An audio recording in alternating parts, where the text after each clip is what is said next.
ATN news के खास कार्यक्रम व्यक्ति विशेष में आज वो शख्स हमारा मेहमान है जिसे शायद परिचय की ज़रूरत नहीं होगी।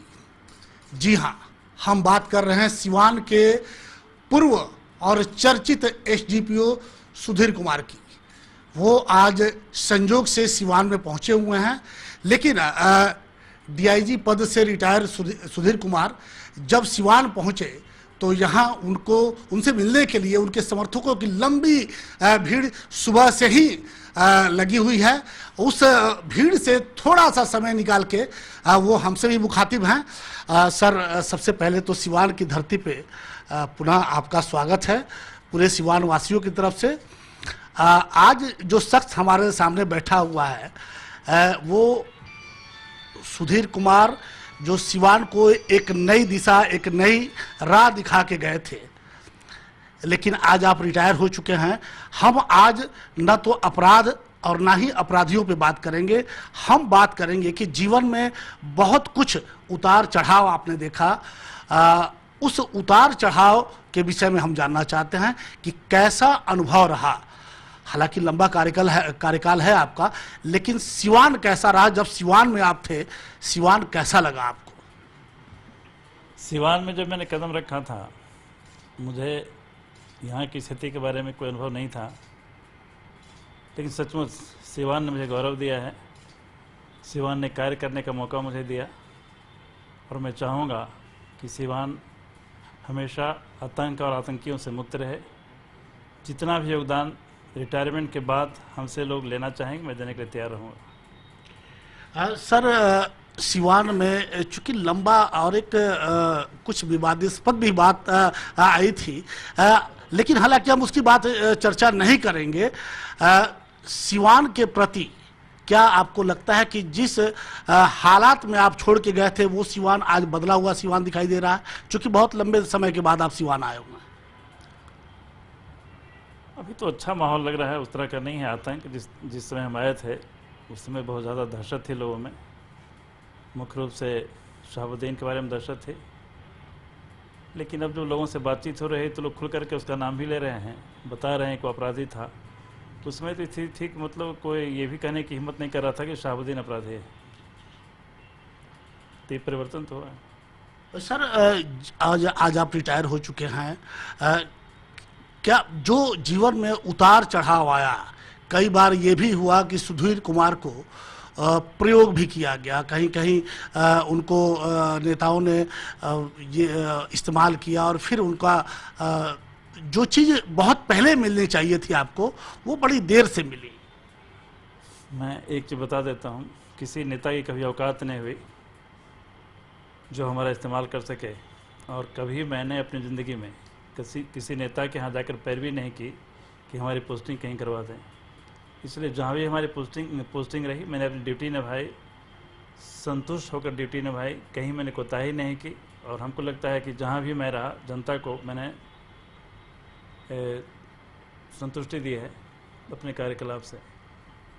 लेकिन जहाँ जहाँ पोस्टिंग आपकी हुई, फिर जब वहाँ के अपराध पर नियंत्रण कर लिया गया, वहाँ के अपराधियों पर नियंत्रण कर लिया गया, फिर वहाँ से तुरंत आपका तबादला हो जाता है। ये लोगों के, वहाँ की जनता के प्रति वो जनता नहीं समझ पाया कि सुधीर कुमार को यहाँ से क्यों हटाया गया। काम खत्म करने के बाद तो आदमी को मुक्ति मिल ही जाती है, जब काम खत्म ही होगा तो रहने की जरूरत क्या थी। लेकिन सर, जनता तो ये कहती है, जो आम जन है, कि सुधीर कुमार को हमेशा इस्तेमाल किया गया, नेताओं ने अपना काम निकाला, अपराधियों पर नियंत्रण किया, अपना काम निकाला और फिर उनको यहाँ से विदा किया। नहीं, 3.5 साल हमारा कार्यकाल रहा ये सिवान का, बहुत लंबा पीरियड था। और सरकार से उसमें तो मतलब हमको कोई ये डिस्टर्बेंस नहीं हुआ था, खुलकर हमने काम किया। और चूँकि मतलब जो पीरियड होता है 3 साल का मैक्सिमम पीरियड होता है एक क्षेत्र में प्रतिनियुक्ति की या नियुक्ति की या पदस्थापना की, वो तो मैंने बिताया है। एक चीज़ सर आपसे जानना चाहेंगे कि जो कर्तव्यनिष्ठ अधिकारी होते हैं, जो कुछ करना चाहते हैं समाज के प्रति, हालांकि आज माहौल बड़ा ख़राब है, लेकिन इस खराब माहौल में भी लोग करना चाहते हैं, कहाँ रुकावटें आ जाती हैं? रुकावट अपने लोभ से आती है। अपनी जो मतलब लोभ मोह मद जो होता है वही आदमी को रोकता है, नहीं तो कर्तव्य में कोई रुकावट कैसे डाल देगा। कर्तव्य में रुकावट डालने की किसी की कभी औकात नहीं होती है।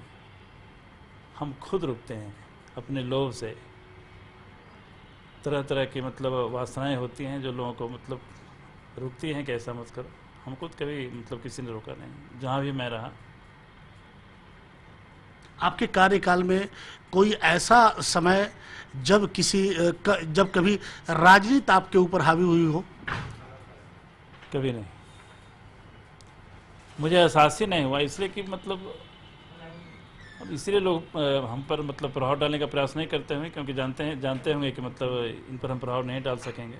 कभी राजनीति हम पर हावी नहीं हुई, न तो राजनीति हम पर हावी हुई और न तो मैंने अपने कर्तव्य के दौरान कभी राजनीति की। नहीं, राजनीति मैंने कभी नहीं की। मैंने हमेशा मतलब जो जस्टफुल था वो मैंने करने का प्रयास किया। सर, फिल्मों में अक्सर देखा जाता है कि जो कर्तव्यनिष्ठ पुलिस अधिकारी होते हैं हमेशा शायद ट्रांसफ़र का वो अपने इस्तीफा या ट्रांसफ़र का वो अपने पॉकेट में लेके चलते हैं कि कब उनके ऊपर नेताओं की गाज गिर जाए, कब वो उन्हें यहाँ से हटा दिया जाए। क्या वाकई रियल ज़िंदगी में ऐसा होता है क्या? नहीं समझते क्या आपका प्रश्न। फिल्मों में सर अक्सर देखा जाता है कि जो कर्तव्यनिष्ठ पुलिस अधिकारी होते हैं उन पर कहीं कहीं राजनेता हावी होने का प्रयास करते हैं, तो वो अपना इस्तीफा वगैरह पॉकेट में लेके चलते हैं कि कब उन्हें या तो ट्रांसफ़र मिल जाए या अगर परिस्थिति बनी तो वो इस्तीफा भी लगा देंगे। शासन के 3 अंग होते हैं, विधायिका, कार्यपालिका और न्यायपालिका। तीनों स्वतंत्र रूप से कार्य करने का प्रयास करते हैं। कभी कभी ओवरलैपिंग होती है, तो ये तो व्यावहारिक पहलू है, लेकिन जिनको अपनी ड्यूटी करनी होती है वो अगर करना चाहते हैं तो कहीं से ओवरलैपिंग एग्जीक्यूट नहीं हो पाता है। सर, बहुत जगह पे आपने अपना कार्य किया है, इन सब में सिवान को किस नज़र से देखते हैं? पूरे बिहार की वही स्थिति है। पूरे बिहार में मतलब जो एक तो आर्थिक गरीबी है, आर्थिक गरीबी के चलते लोगों में जो एक तरह की मतलब कमजोरी आ जाती है, जो नहीं समझ पाते हैं कि जनतंत्र क्या है, जनतांत्रिक भाव क्या है। तो ये एक तरह की समस्या क्रिएट करता है। वो पूरे बिहार में लगता है सारे देश में ही है। जैसे मान लीजिए कहीं किसी अस्पताल का एम्बुलेंस था, उससे एक्सीडेंट हो गया, लोग जाते हैं और अस्पताल में आग लगा देते हैं। तो ये कहीं से भी मतलब नहीं लगता है कि उन्होंने नॉर्मल ढंग से व्यवहार किया है। ये एबनॉर्मलिटी जो डेवलप कर जा रही है वो कहीं न कहीं मतलब एक तरह का क्या कहते हैं उसको, सदियों की गुलामी जो रही है ना, उसके चलते एक विचारहीनता सी आ जाती है, इसी का नतीजा है। तो सर आखिर इसका ये बदलाव कब होगा, कब जगेगा? आखिर इसका बदलाव कब होगा? जनतंत्र का पौधा जब उगा है उसको बढ़ने दीजिए, फल आने में समय लगता है। अच्छा, अंतिम सवाल हमारा ये, अब तो सर आप रिटायर हो चुके हैं, आगे क्या सोचा है आपने? आगे तो मतलब यही सोचे हैं कि आपसे गपशप करने का मौका मिलता रहे। पत्रकारों से सर दो ही, या तो पुलिस वाले गपशप करते हैं या राजनेता, तो पुलिस वाले अब रहे नहीं, क्या नेतागिरी में भी बने पुलिस वाली आदत आने की सोच रहे हैं कुछ? गाड़ी जब चलती है तो अचानक तो रुकती नहीं है, तो आदत तो बनी रहती है लोग कोई गप तो करने ये की। मान के चले कि आने वाले समय में सुधीर कुमार एक नए रूप में सामने आएंगे? कुछ किस नए रूप में, मतलब आप जिस रूप में जाकी रही भावना जैसी प्रभु मुहूर्त देखे थी। बहुत बहुत धन्यवाद सर। और आपने देखा कि बड़ी बारीकी के साथ हमारे सवालों को अपने शब्दों के जाल में पिरो कर जब वो रखते हैं, तो यही खासियत रही है सुधीर कुमार की। चूँकि लंबे समय से हम लोग इनको बहुत करीब से जानते हैं, कोई बात ऐसी नहीं कि सीधी जवाब दे सके। अब उस नए रूप का इंतज़ार सभी सिवान वासियों को, खास करके बिहार वासियों को रहेगा कि अब आने वाले समय में सुधीर कुमार का जो पूर्व एसडीपीओ थे सिवान के, चर्चित एसडीपीओ थे, उनका नया चेहरा क्या होता है, थोड़ा इंतजार करना होगा।